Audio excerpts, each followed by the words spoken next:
Welcome. This is the 3BN YouTube channel, and you are where books come alive. I am your humble narrator, Atari Nelly, and today we are going to be moving on to chapter 14. In the previous episode, we looked at chapter 13, where we saw Iyafemi giving us, her backstory, and also Iyashagi and Iyafemi plotting. Like, not even plotting, like they completed the plot, right? To poison Bolanle, all because she's now Babashagi's favorite. Well, we'll see in this chapter how that particular plot went. Let's see how it goes. So the title of chapter 14 is Homeward. I knew it was Cole's birthday when I woke up this morning, but rather than congratulate mother and son, I slipped out of the house and headed to the diagnostic clinic to collect the results of my blood tests. On the way there, I bought Kole a remote control car, boxed and gift wrapped. The toy was heavier than I thought it would be, so I changed hands every time my wrist ached. I didn't want to return to Babashagi's house yet. I was perturbed by the rat head episode and felt an unmistakable Homeward drawn. I decided to go to my parents' house. If I wasn't so embarrassed, I would have visited my friends, if only to apologize. I had hidden in my bedroom when Babashagi told them that their foolishness was not welcome in our home. Is it not obvious to you that Bolanle has decided to choose the more virtuous path in life? You should both take her example, Babashagi said. What woman wants to be known as a harlot? Hemisi gasped in disbelief. As she left, she stopped by the corridor mouth and shouted, "Let Bolanle know that people are like water, and the same waters that the streams divide meet again at the great ocean. Bolanle, you hear me? You hear me?" I wept with shame. I also wanted to go home because rumors had a way of growing feet. I reasoned that it was probably best that I tell my mother about the mysterious goings on in my home with my own mouth. The last thing I wanted was for her to blame the decline in my morals on my father's genes. I could practically hear her. She has become a medicine man's whore like your sister. Or she has developed a hunger for blood like your mother did, before God clutched her to his bosom to give me rest. I had bumped into Shegu's guard in Dugbe Market a few days ago, and he had mentioned that my mother complained of an unbearable throbbing in her temples. I hadn't been too bothered by this. Mama emptied sachets of alabuku into her mouth so often when I was a child that Lara and I thought that was what all mothers did. Anyway, today was a weekday, so unless Mama was taking the day off, I was certain I would have to leave a get well soon note. That way, I could avoid the update on the progress my university friends were making in their high-flying jobs as bankers, businesswomen, and lecturers. The life I should have had if I hadn't married Babashagi. Well, none of my friends had been horribly defiled, so it didn't bother me. Today, I didn't think I could stomach any lectures. I wasn't in the mood to have any failures dangled before my eyes.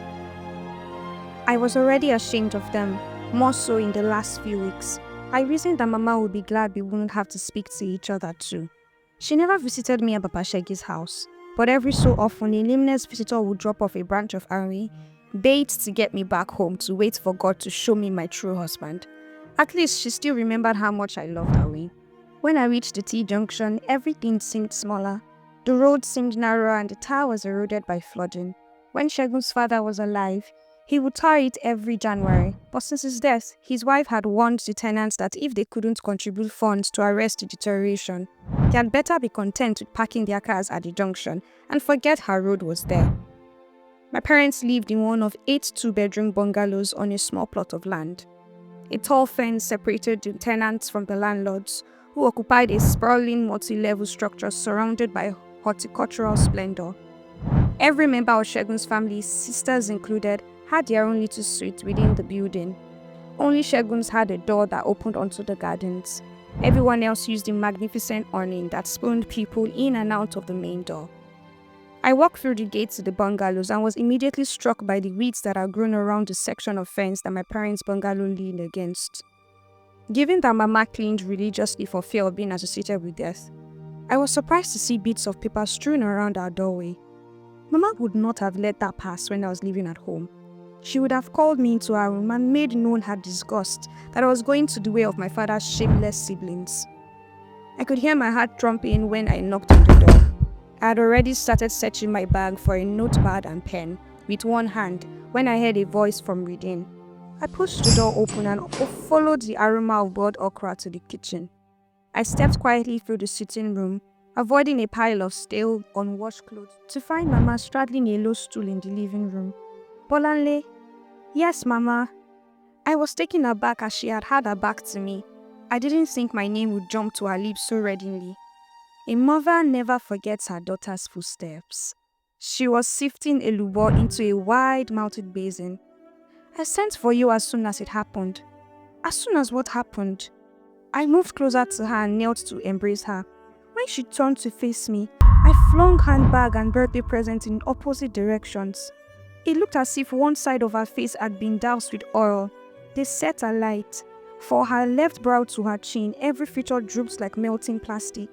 Her left eye was weeping. Her left nostril was running. There was a line of saliva dribbling down the left corner of her mouth.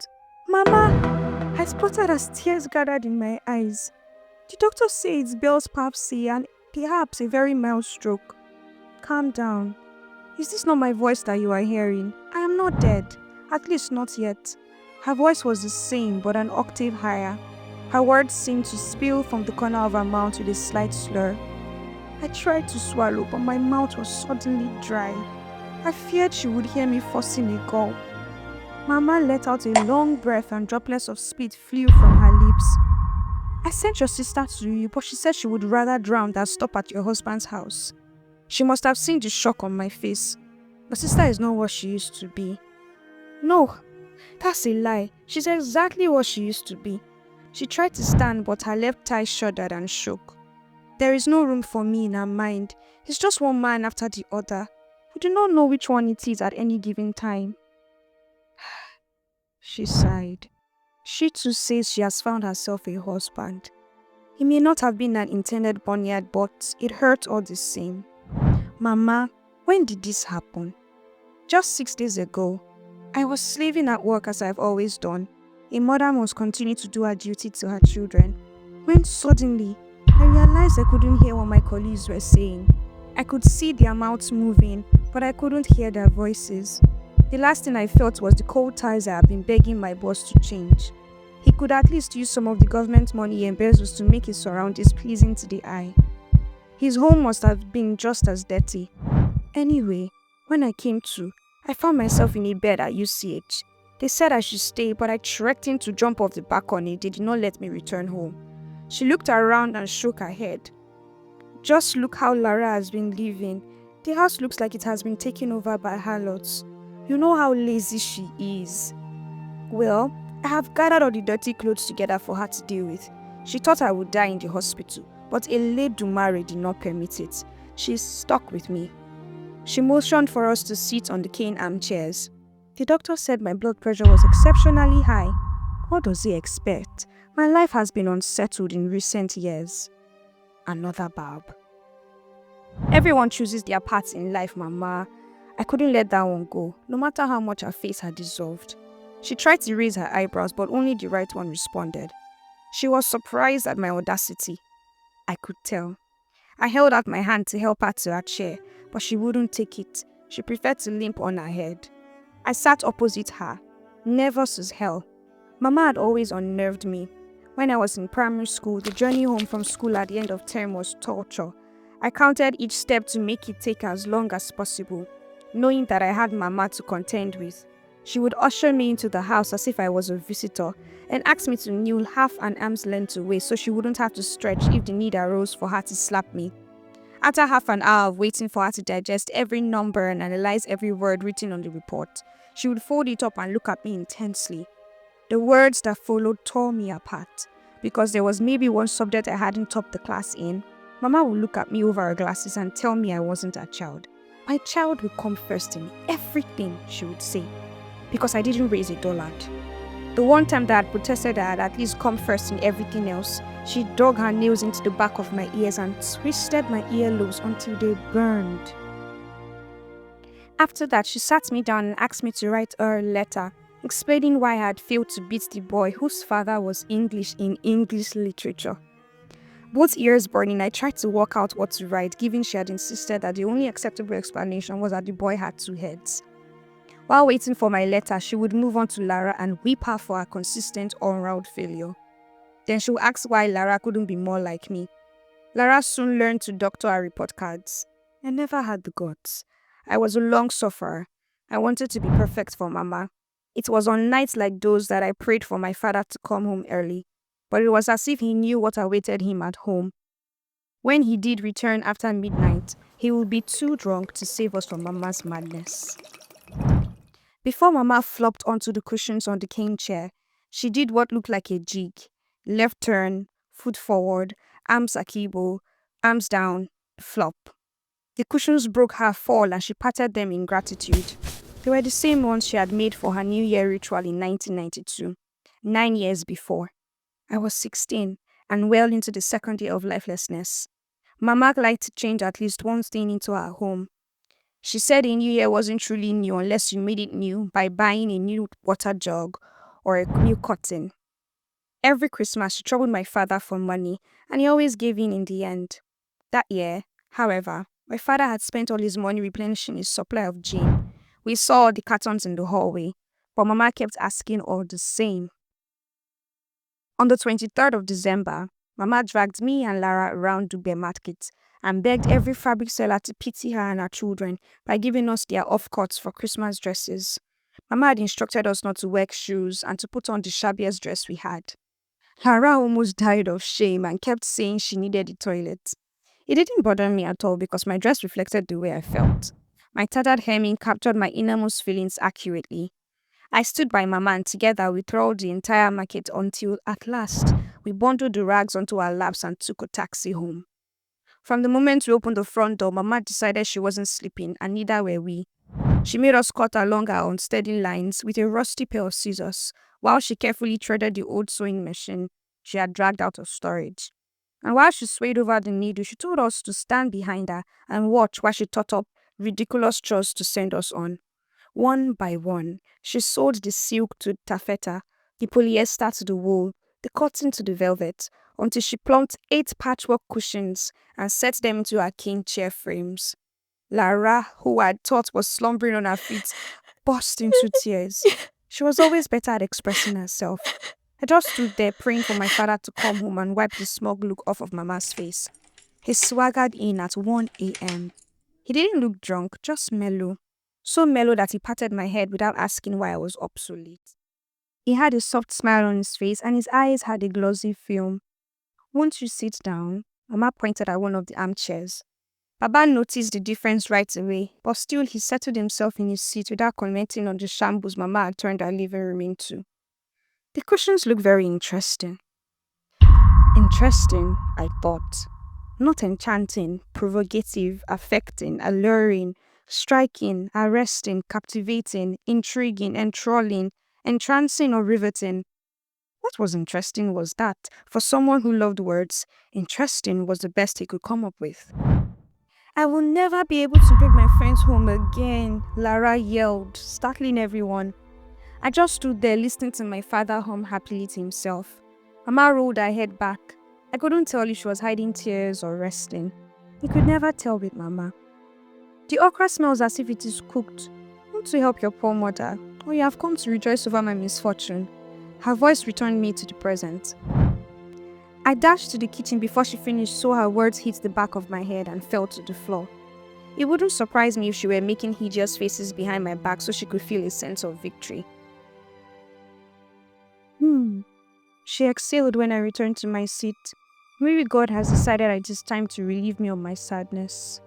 "Trust and obey, for there's no other way to be happy in Jesus but to trust and obey." The song oozed from her lopsided mouth. It lacked melody and sincerity. She had never been a churchgoer. Mama used God as her own convenience. God wouldn't take you without letting you see your children's children. That's what all mothers pray for, isn't it? That was all I could think to say. "Oh, really? Tell me, Is it the one from that buffoon you call a husband that I should look forward to? Because if it is those ones you speak of, I pray that God keeps them in his bosom. All the air inside me escaped through my mouth. How could you expect me to look forward to such grandchildren? Have you never paused to wonder how my heart stopped when you brought a married man to visit me? Or how long the dagger he dipped into my throat was when he told us that you had been courting for months? Under my roof, Bolanle, under my roof. My house was burning and I didn't smell the smoke. I should have told you earlier, Mama. I didn't want to upset you. I thought, given her illness, she might be inspired to forgive me. And now your sister has followed the path you opened for her. What is left for me to live for? You know, I want God to take me so I can look him in the eye and ask why he gave me such wicked children. Mama, I do not want to quarrel, though. Even if we lie to each other every week, there will come a day where we must look at each other in the eye and speak the truth. Bolanle, you are the biggest disappointment the world has seen. You are ruined, damaged, destroyed. This time she aimed well. She hit me in a soft spot. So painful was it that I raised my palms to my face and pressed out tears like pus from a wound. She hadn't finished yet. She stopped to catch her breath and continued. Has it been so hard for you and your sister to honor me? All I wanted was for both of you to do well. But no, you want your mother to die of sadness. Let me tell you, Bolanle, I don't just sit here. I beg God daily to forgive my sins, even though I don't know what they could be. I have asked myself 1,000,000 times, what evil sins have I committed to bring curses upon myself? But hear this, a child who says her mother will not have rest will also be ravaged by insomnia. There is a punishment for wickedness and we will all stand before our Maker one day. Mama leaned her head back into the headrest. My tears pleased her enormously, and now she cries. She cries, but she doesn't think to redeem herself. She cries, but she will return to her copulation. Of what use are such tears when... Mama, stop! Please stop! Stop what? Does the truth deafen your ears? I know I failed you, but there's so much you didn't know. The truth has never said that it should not be uttered. Hear the truth now and repent. Reward your mother for all the hard work she did for you. Other than that, there's nothing more to know. The cheap skirting board caught my eye. There was a crack in the wall above it, and a row of ants headed toward a piece of bread lying by the fridge door. I held onto the frame of the cane chair. The stuffing from the cushions brushed against the back of my hand. I was raped! Mama, did you know that?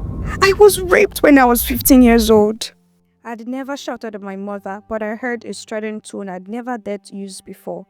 Raped? This is not a time to tell wicked lies. Such a thing could never have happened to my child. I took a moment to collect myself, knowing she was watching me, daring me to talk without first retracting my words. You are right, Mama. I'm ruined, damaged, destroyed.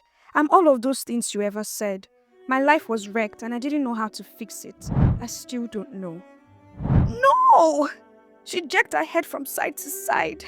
Her voice fizzled in a whisper. You couldn't have been raped. No daughter of mine could have been raped. That is not the way I brought you up.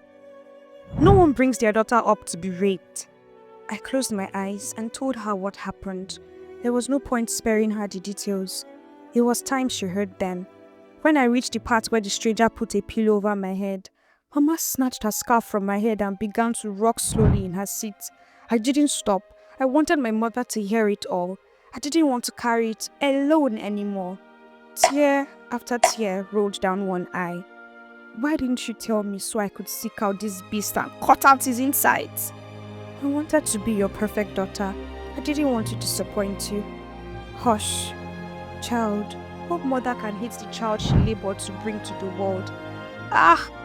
The blood that runs through my veins is full of sorrow. She paused to wipe her tears with her wrapper. Was I so distant? Was I so deaf? Ah! This world and its violent surprises. It wasn't the time to answer those questions. I wasn't going to give her the chance to justify her behavior. I wanted to tell her about me. Mama, you were living with an empty shell. Everything was scraped out of me. I was inside out. But is this why you allowed yourself to be seduced by that buffoon? Distraught though she was, Mama couldn't cast aside her anger over my marriage.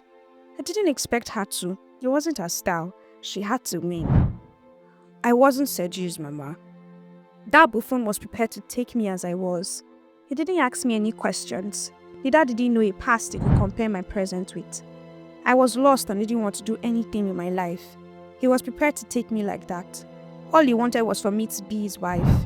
Imagine how appealing that was to me. Apart from the business with Segi and the abortion, which was best not mentioned, I told her everything. I told her about the wives and the rodent skull. I told her I was seeing a doctor because I hadn't been able to conceive. Mama listened and nodded her head, all the time observing my face. The tiny crow's feet at the corner of my eyes, the shallow creases on the skin around my mouth. When I was finished, she asked me if I was hungry. She looked more sympathetic than I had ever seen her. But even so, the words, "I told you so," were written all over her face. Only a fool would have expected reparation. Mama didn't do things that way. Before I left, I soaked all the dirty laundry. I made some eba, and when I sat down to dish the food into separate bowls, Mama insisted that we eat out of the same one. When I returned to the sitting room after washing the dirty dishes, Mama was snoring quietly. So I looked into my old bedroom. It was a complete mess. What did I expect different? I wasn't there to clean up after Lara anymore. The cardboard boxes in which I had carefully folded my old clothes had been ripped open. Some of the contents were strewn around the room, others stuffed back in. She had given the beautiful women on the Mills and Boone novel mustaches. One of my old diaries lay under the bed. Lara would have pushed it there. Perhaps she did so that Mama wouldn't find it. It was carelessly hidden all the same. Thank goodness I had given the people in it names of trees. I picked it up and put it in my bag. I would throw it in the bin on my way out. Before I left, Mama gave me a firm one-armed embrace. It was awkward because I couldn't remember that she had ever held me with tenderness. There was always pain involved when she touched me. So the feel of her arm on my back, the warmth of her cheek against mine, was memorable in its own way. When I returned to Baba Shegi's house that evening, I noted that it was that lovely phase of dusk when the sky filled the orange clouds, as if a paintbrush had been rinsed in it. There was a looseness about my stride. At the university, my friends had joked that I walked upright, to curb the tiniest provocative waggle. It's true, I sucked my buttocks in and clenched my knees together, but was for a different reason. I reasoned that if I strengthened my thigh muscles, it would make it difficult for anyone to force my legs apart like they did in my dreams. That evening, I let my arms dangle at my sides. I set my hips free and my neck sought the source of every sound, the way children did until their mothers slapped their backs of their heads into the direction they were going in. I saw the ninth guard approaching and greeted him before he got to me. He smiled, but he disappeared all too quickly, and his scrawny hand scratched a bowed head. He was probably baffled by my lack of poise. I was normally so well put together. The aroma of fresh palm wine was rich and intoxicating, so I looked in the direction of the nearby shack. I wanted to see the large pregnant guard buzzing with hum of inebriated bees as young men dipped into it, drowning themselves in its sweetness. Leaning and slouching over them were women who had braved neighborhood gossip to be there. They sat there in the distance, laughing and sipping from halved calabashes. I smiled to myself and hurried on, tickled by the playful finger of young love. I heard the footsteps gaining on me, but I ignored them. I didn't want to turn and find it was just some poor woman rushing home clutching a Bible and a toddler. Apart from that, I was determined not to let anything knock me off my high. I hadn't felt such liberty in a long time. It was only when a voice breathlessly shouted, "Wait, please," that I swung round. "Good evening, Shaggy." She didn't just want to slow me down, she wanted me to stop. She slowed down before she reached me, urging me to stop. "Auntie, please don't tell. Mama will kill me." I exhaled. My exhilaration vanished and a sense of weariness came over me. Not more household intrigue. Could I bear it? Don't tell her what? Don't tell my mother that you saw me at the palm wine shed. Don't tell my father you saw me with a boy. Shaggy flung her fingers into the air as if to shake wetness from them. She was hopping from foot to foot and her mouth was open in supplication. My heart went out to her. I won't say a word. I must have given in too easily. Either that or she just didn't believe me. Please, Auntie Bolanle, please, I beg you, Auntie, I would do anything. So now you want to bribe me? I asked. It occurred to me that although Shaggy had always been civil, she had never addressed me as Auntie before. She had always just blurted whatever she had to say. And now, this reign of affectionate aunties. No, I'm not trying to bribe you. I'm begging you, Auntie. Don't tell my father. He would disown me, please. Maybe some other person would have derived joy from seeing her so distraught, but I didn't. Neither, contrary to Young's thinking, did I feel I now had a punch and I could take at will. I felt sorry for her. Only 8 years ago, I would have done anything to get to Shegun's room so I could satisfy the mysterious rush of blood to my groin. I give you my word, I won't tell anyone. Shegun looked up at me and wiped away tears that had not been dropped to her cheeks.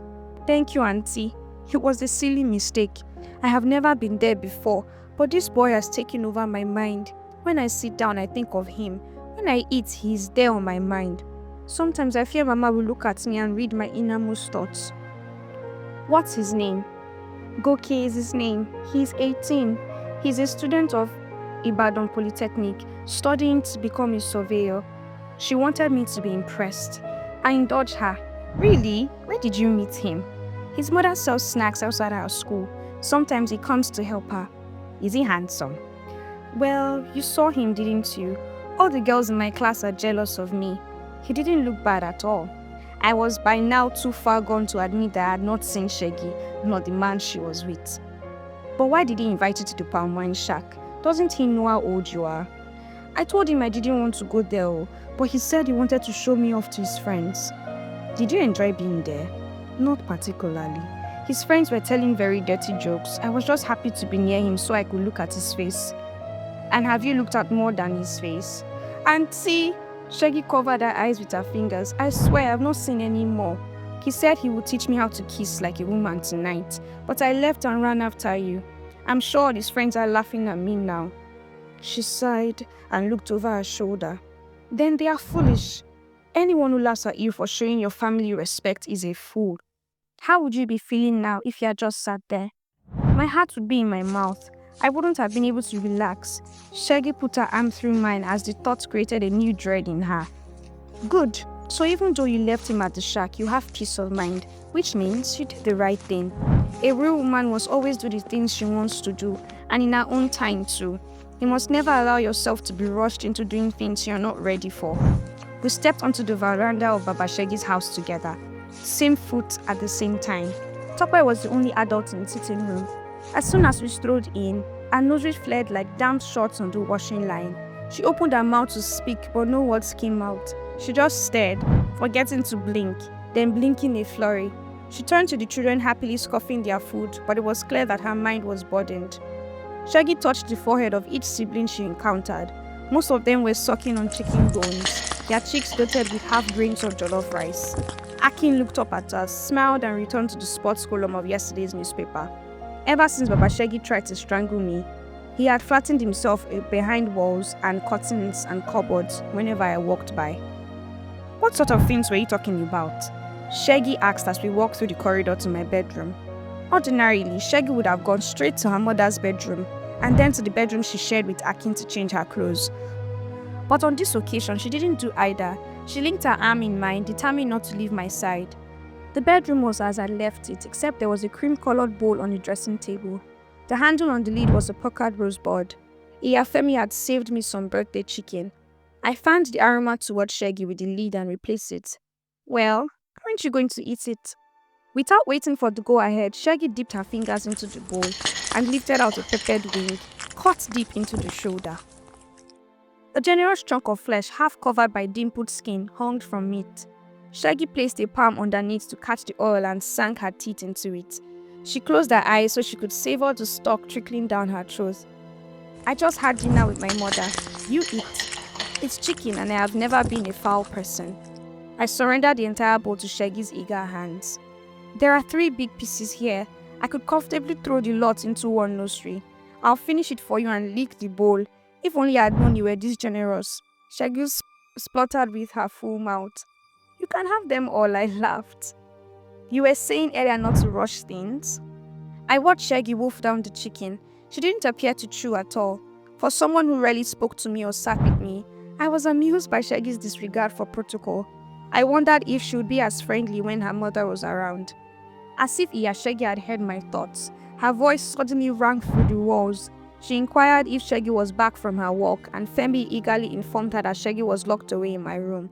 Eager to get to the bottom of the unfathomable intercourse, Shaggy went to the mouth of the corridor and yelled her daughter's name.